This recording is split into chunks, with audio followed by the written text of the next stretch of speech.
So one of the ongoing issues involving the Nintendo Switch 2 has of course been the game keycard situation when it comes to software available on the system. Game keycards are something that a vast majority of people, at least those on the internet and those tuned into what is happening in the world of video games, seem to be very outspoken about. There's been lots of discussion ever since game keycards were first introduced into the equation, and I've definitely talked about it quite a bit on the channel. I feel like there are reasons for the game key card that some people don't like to accept, but there are definitely some things that can happen in order to make this situation not as prevalent as it appears to be going towards the future of Nintendo Switch 2 titles. But it seems like this situation has been getting updates subsequently since game key cards first were introduced into the Nintendo Switch software library. We of course had the investors meeting that we'll briefly cover, as well as I've covered that before in the past, but now some new information has come out about game key cards, and I don't know.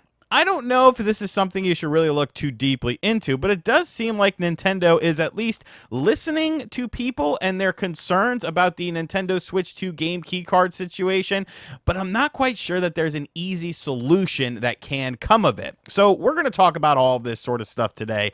In case you're living under a rock, a game keycard is, of course, when you get a physical Nintendo Switch 2 game, and the cartridge that comes in it is essentially access to download the full version of the game. And whenever you want to play that game, that is the downloaded version that you have downloaded onto your system, you have to insert the game key card. Now, of course, this was done for a myriad of reasons, such reasons being, of course, the fact that a lot of card sizes are not going to be applicable for a lot of these newer games from third-party companies. Games are now over 100 gigabytes, and when the maximum storage capacity of a Nintendo Switch 2 cartridge is 64 gigabytes, you're going to have to find some sort of way in order to circumvent that size difference and make it applicable so that people can play it on the system. And I guess the game key card was the best solution for it. Now, of course, game key cards do have a little advantage over a strictly digital download, with that being you can sell a game key card after the fact. You get tired of the game or something like that,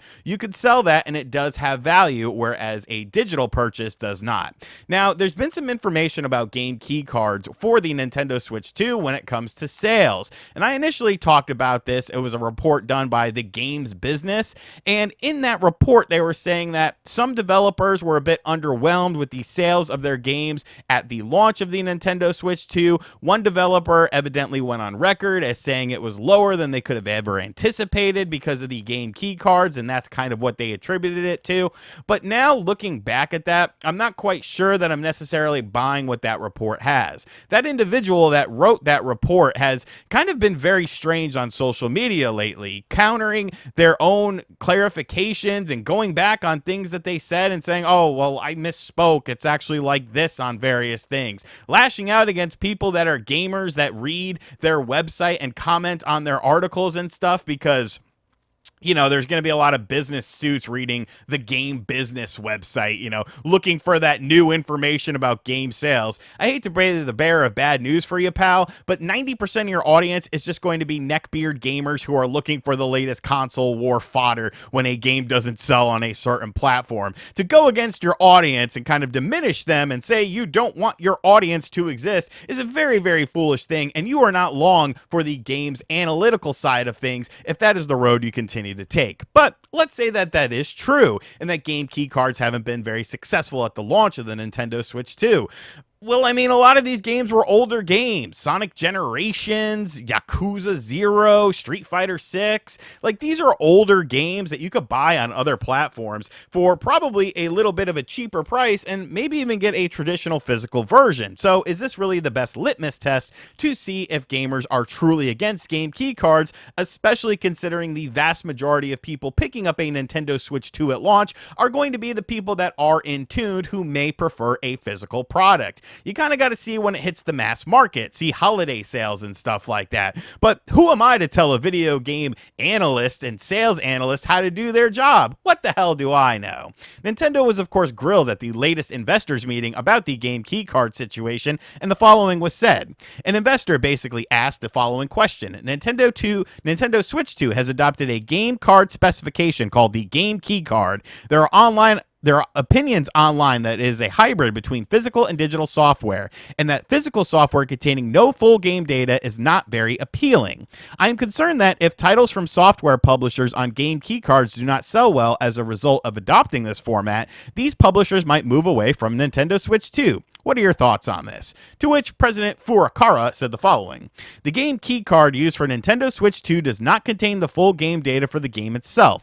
Instead, it stores a key to activate the software. An internet connection is required for downloading the data for the game the first time you play it. Subsequent gameplay does not require an internet connection, but the game keycard must be inserted into the system. This is one of the new software distribution methods we have introduced to accommodate the larger game data sizes on Nintendo Switch 2 compared to Nintendo Switch. Software can be released in various formats, and will continue to work closely with software publishers on many fronts to ensure that they are actively supporting the system." So basically what that is saying is, shut up, investor. Like, this is what we're doing, and this is how we have to do it. And a lot of people kind of got a bit down in the dumps about that, seeing that sort of response, because it definitely feels like Nintendo is gung-ho on the game key card situation, and this just being how it is going to be. When you look traditionally speaking, Nintendo has done a lot of weird things to kind of alienate third-party developers and third-party publishers on their system, really ever since the NES days. On the NES, you can only publish a maximum of like 5 games a calendar year in order to make sure that there wasn't any crappy software out there. So you had companies like Konami making subsidiary companies like Ultra Games in order to publish more games. Super Nintendo, of course, had strict restrictions on various types of games and blood and gore and mature themes in some of these titles as well, thanks to Howard Lincoln, who was president of Nintendo of America at the time. The N64 with the cartridge-based medium, when everyone wanted them to use CDs, of course, led to Square leaving Nintendo as a main publisher or main company to work with, and then start working with Sony. GameCube, you had the mini DVDs. The Wii was definitely a very less powerful beast comparative to the PlayStation 3 and the Xbox 360, thus not allowing for easy ports of games. The Wii U was a complete failure that relied too heavily on third-party support at the launch of the system, and the Switch managed to kind of steady the ship a little bit, although it was a bit less powerful than the other systems on the marketplace. The Switch 2 has kind of been a way for Nintendo to finally explore these third-party developers potentially at their best, but now you have this weird game keycard situation that seems to be holding things back. But is it? Because the latest update in this situation involves Nintendo actually sending out surveys in Japan to Nintendo Switch 2 owners, asking them what they think about the game keycard situation. Now, as of right now, it is just restricted to Japan. There's nothing in North America for this, or Europe, or any other regions. But you have to remember one thing about Nintendo. They love Japan. Like, they will bend over backwards for the Japanese market, for better or worse, with a lot of different situations. And them reaching out to the Japanese audience that is known to like their physical games, asking them what they think about the game keycard situation, could be something that ends up gaining traction for them to potentially look at other options when it comes to this. Now, of course, you have the whole thing of it, what would these other options be? What could they potentially do? And is this just smoke and mirrors or something like that? I honestly don't think they would send out this survey to the Japanese audience if there wasn't a reason to do it, because if anything, they know that this is going to create a bit of a talking point. So what would the sort of reasoning be that they could come up with for the situation? Because in case you didn't know, as it stands right now, the Nintendo Switch 2 only has a 64 gigabyte cartridge available for third-party developers and first-party developers by extension to use. So if your game is 4 or 8 gigabytes, you're not going to want to spend $17 in order to buy a game key or a game card that then you could put your full physical game on, but now you have to charge more for it because you have to make up for the money that you're spending to use the game card situation, that being $17 comparative to a Blu-ray or something, which is of course pennies on the dollar. It's a much larger investment to do a physical game on the Nintendo Switch 2 as it stands right now, especially if your game is a lot smaller. So what do? You either do a game key card or you do a digital only release. On the flip side, there are games that are too big for the 64 gigabyte cartridge. What do? Compress the hell out of the game and hope that a company knows how to do it? Or do you just do a game key card and then do a digital situation as well with it?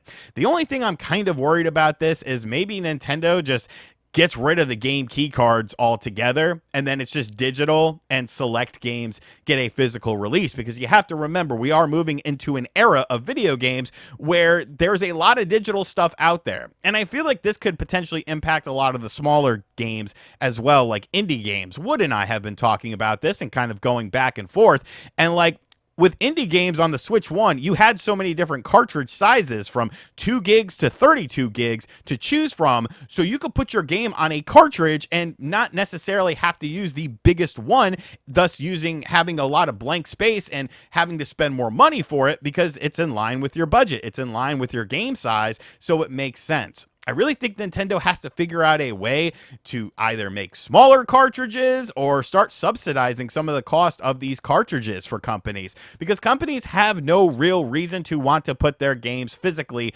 on the Nintendo Switch. Yes, the online communities do say it's going to help your sales because we want true physical games, but I'm more concerned about the mass market and the general market, because I don't think they're necessarily going to care nearly as much as we do. You got to remember, we're kind of the last generation of physical media when it comes to video games. The young bucks today, like I said in yesterday's video, which you should definitely watch if you haven't yet, because that was a banger video. The younger generation isn't even spending that much money on video games, period, whether it's physical or digital, because they're playing free-to-play games, and they have all of these different games and different options at their fingertips. They're Fortnites and all of this sort of crap that they could play without putting any money into it unless they want to do some skins or cosmetics. And that seems to be something that they're not moving away from. They're not kind of advancing their gaming love and getting into other things and getting into other systems and getting into ecosystems. They're just playing that one game, usually on their computer or maybe a PS5 or something like that, and then that's the game that they play.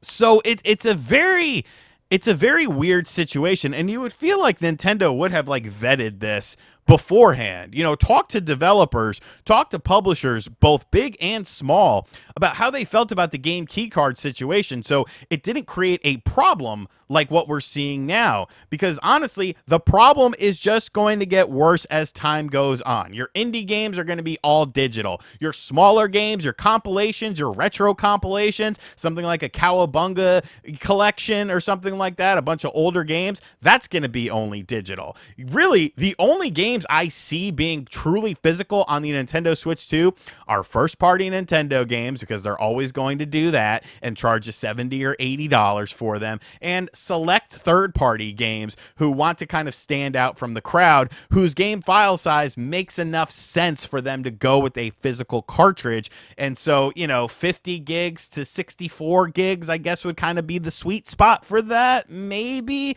Just depends on how big the game is, what the budget of the game is, and can they afford to spend the $17 to get that cartridge and then put their game on it and then make up for it in terms of gross sales. That's all I have to say about this topic, though. I know I was very scatterbrained with it, but hey, I felt like talking about this because I don't know. You know, the saga continues. Wu-Tang, Wu-Tang. And I felt like talking about it. So let me know in the comment section down below. What do you think about game key cards? I'm sure most of you are very negative towards them. I don't know. I don't really hate them, to be honest. I'd rather have a game key card than a fucking code in a box, which now they're doing those too. Might as well put my dick in a box. Remember that song?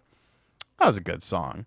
And as always, guys, thank you for checking out this video. If you're new to the channel, hit that subscribe button. Be sure to like, comment, share. Hit the bell as well. And as always, I'll catch you guys on the next video. Later.